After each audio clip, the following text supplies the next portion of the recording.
Bonjour et bienvenue dans un podcast sur l'histoire de l'astronomie qui nous est présenté par 4 étudiants en licence d'histoire dans le cadre du projet Tutoré. Je me présente, Gwen Rodriguez, et je vous parlerai de l'astronomie à la période antique. Ensuite, Anicia Boutier abordera la période médiévale. Pour la période moderne, c'est Clément Leroy qui prendra la parole. Et pour conclure et parler de l'époque contemporaine de notre actualité, ce sera avec Charles Dubois. Sans l'astronomie, l'homme ignore la place qu'il occupe. Cette citation, qui a été écrite il y a 2300 ans par le philosophe grec Aristote, nous montre que l'astronomie avait déjà une place importante, et nous verrons avec ce podcast que cela est dans plusieurs civilisations. Il faut comprendre que chaque grande civilisation que l'on connaît à l'époque avait sa propre signification de l'astronomie. La période antique est donc une période florissante de théories sur les astres et galaxies, alimentée par la philosophie, les dynasties ainsi qu'un début de science. Pour la première partie du monde que nous allons explorer, je vous propose de nous diriger vers Babylone, située actuellement en Irak. Ce n'est plus qu'un champ de ruines aujourd'hui devenu site archéologique, mais si on remonte il y a à peu près 4300 ans, cette ville était l'endroit florissant de tous les domaines. Évidemment, l'astronomie en faisait partie. C'est d'ailleurs ici que tout commence, à l'image de l'écriture. Le savoir que nous possédons sur les Mésopotamiens nous vient de deux sources majeures. La première étant l'ensemble Anouma-Anou en Lille et la tablette Malapin, ensemble qui date du 2e millénaire. Malgré un émergement au 3e millénaire, c'est vraiment au 2e que les Mésopotamiens se sont inscrits dans une découverte de cette science. On sait tout d'abord que les Babyloniens classaient les astres en deux catégories. La première est les astres fixes, qui étaient les étoiles, elles-mêmes rangées dans les constellations, puis rangées dans des groupes appelés chemins. Anou représentant l'équateur céleste, Enlil représentant le nord de l'équateur, et Enuma qui se trouve au sud de l'équateur. Ces constellations sont encore utilisées aujourd'hui, et pour vous citer quelques exemples, nous avons la Grande et la Petite Ourse, ainsi que Sirius.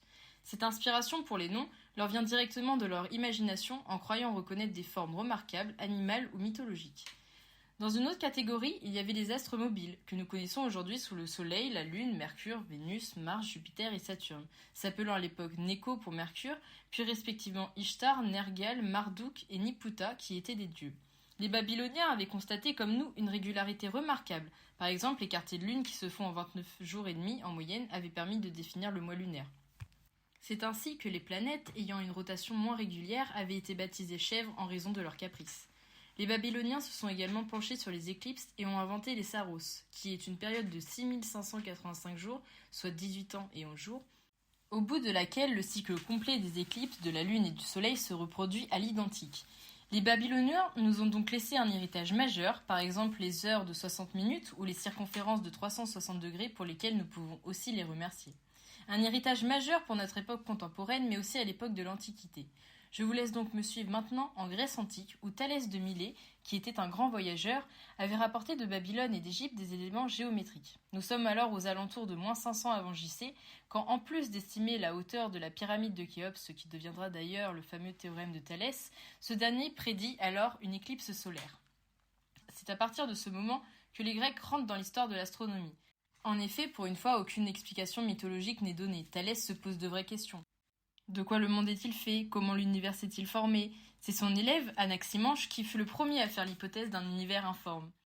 Ensuite arrive Pythagore, qui appliquera ses mathématiques à l'astronomie et va constituer ce qu'il appelle l'harmonie des sphères.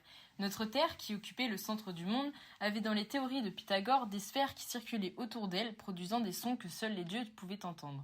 D'ailleurs, par la suite, on verra bon nombre d'astronomes qui feront un lien entre l'astronomie et la musique, tels que Galilée, Copernic ou encore Kepler.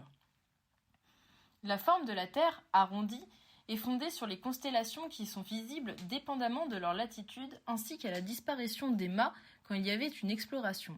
Toutes les suppositions de cette époque étaient relativement vraies, seulement les suppositions venant d'Athènes vont réduire à néant l'évolution de l'astronomie pendant plus de 20 siècles. Et à cause de ces suppositions, comme le fait que la Terre était au centre du système solaire et que tout tournait autour d'elle, nous pouvons nous demander comment elles ont disparu des paradigmes astronomiques au cours de l'histoire.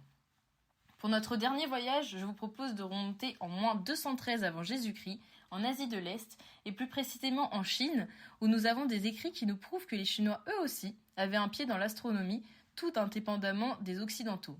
Ils se basaient sur l'astronomie pour assouvir la légitimité des souverains, et ils avaient un observatoire pour construire un calendrier fiable sur les éclipses, les jours, etc. Nous avons aussi un traité d'astronomie de Chichen, le classique de Maître Chi, où on y trouve la liste de 28 maisons lunaires ou constellations. Les étoiles étaient repérées par leurs coordonnées équatoriales, données qui sont actuellement toujours en place dans la plupart des observatoires aujourd'hui et ce, dans le monde entier. Nous finissons donc notre épisode sur l'Antiquité en voyant que tout un héritage antique coule dans notre astronomie actuelle. Et en effet, chaque partie du monde a ses avancées propres sur l'astronomie. Notre épisode 2 est donc sur les avancées au Moyen-Âge, présenté par Alicia Boutier.